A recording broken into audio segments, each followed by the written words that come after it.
You know, I used to be the kind of woman who could handle anything, the one who figured it out, fixed it, kept going, no matter what. And for a long time, that worked until it didn't. Hi, welcome to Low Unmuted, where we have honest conversations about identity, midlife, grief, rebuilding, and what it looks like to find yourself again after spending years of being who everyone else needed you to be. I'm your host, Lo, and this season is called Unmuted, A Return to Self. And for me, that return didn't start with clarity.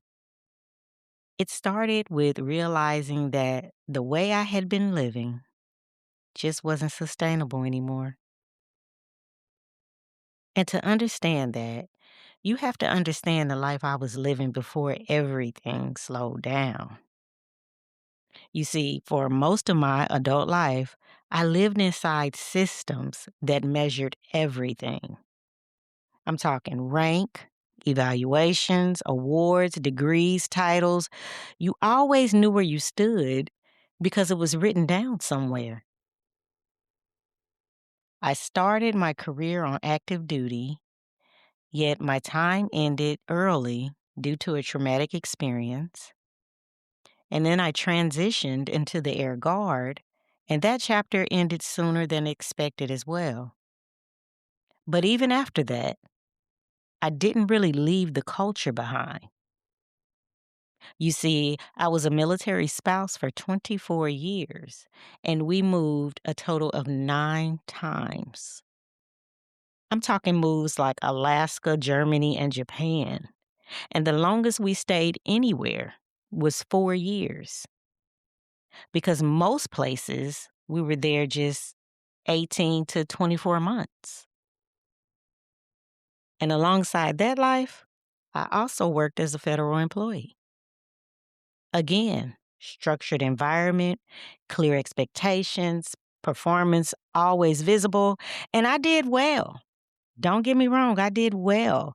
I managed a household, raised 3 children, completed 3 degrees, the last one being a PhD.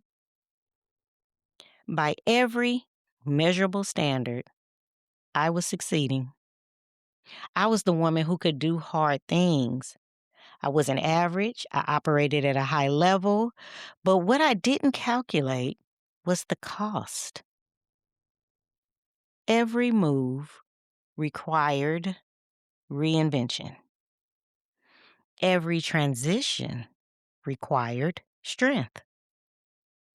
And every time I adapted, I left a version of myself behind. And I didn't stop long enough to grieve her. I just kept going and going and going, just like that Energizer bunny. And for a long time, that worked until it didn't. Until my body started whispering that something was wrong. Stress is quiet at first. It doesn't announce itself. It shows up in ways that you wouldn't even imagine, such as fatigue, migraine headaches, and subtle signals you convince yourself you can manage. And that's what I did. I managed. I adjusted medications, adjusted routines, pushed through because high performers push through. Until one day I realized I couldn't.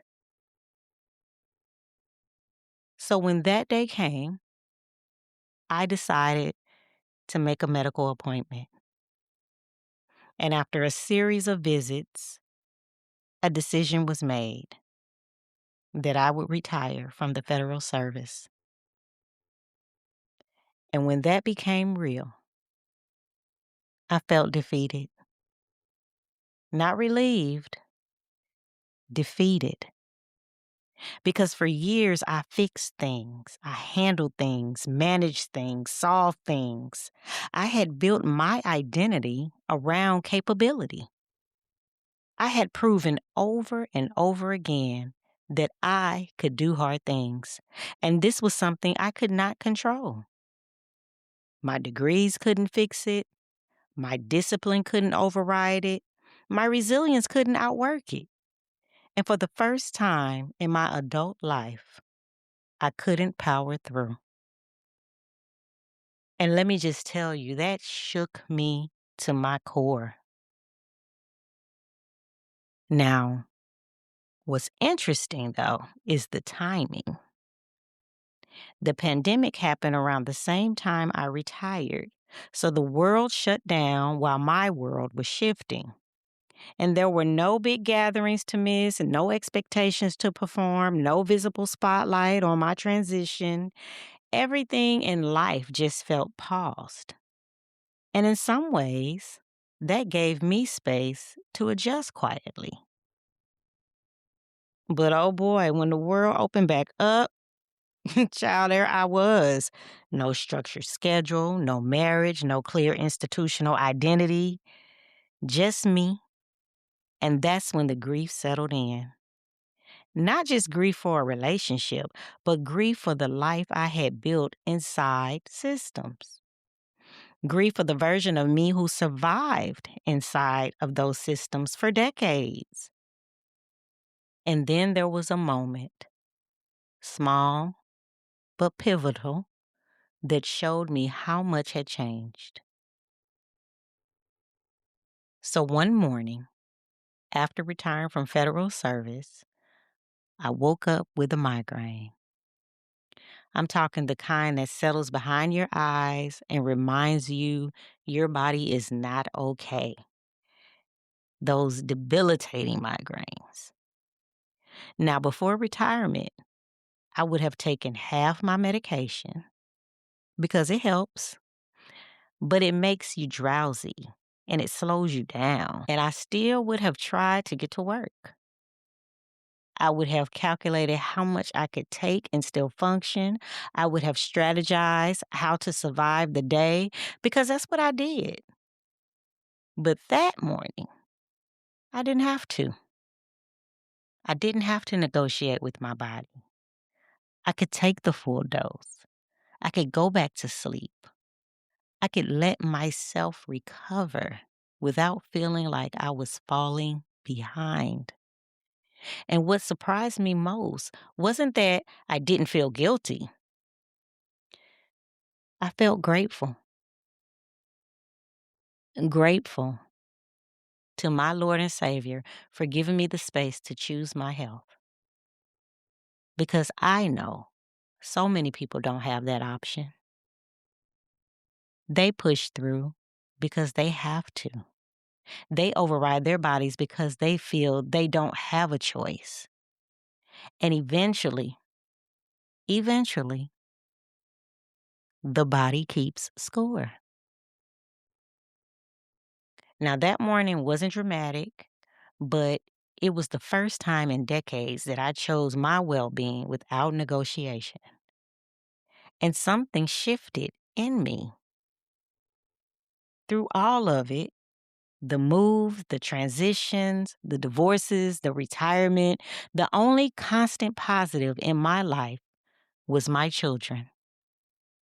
They were the steady ground. Through the 9 moves, through every chapter, through every version of me. Well, they're adults now. And now I'm standing on my own. Not as someone's spouse, not as the strong one, not as the fixer, not as the high achiever being evaluated, just a woman learning herself in midlife. That's when low became unmuted. Not because I got louder, but because the noise stopped. Because I could no longer perform my way through life. I had to sit with myself, rebuild my mind, rebuild my body, rebuild my identity without a system defining it.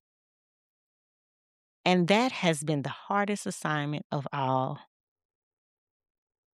So this season, is about that process, about what happens when the roles fall away, when strength carries you as far as it can, when you realize you've been surviving, but not always listening. So, listener, if you've ever been the strong one, the achiever, the one everyone depends on, and you quietly hit a wall, I want you to know that you're not alone. This podcast is about rebuilding slowly, honestly, and without performance. Thank you for listening, and I'll meet you here next Wednesday. But until then, stay unmuted.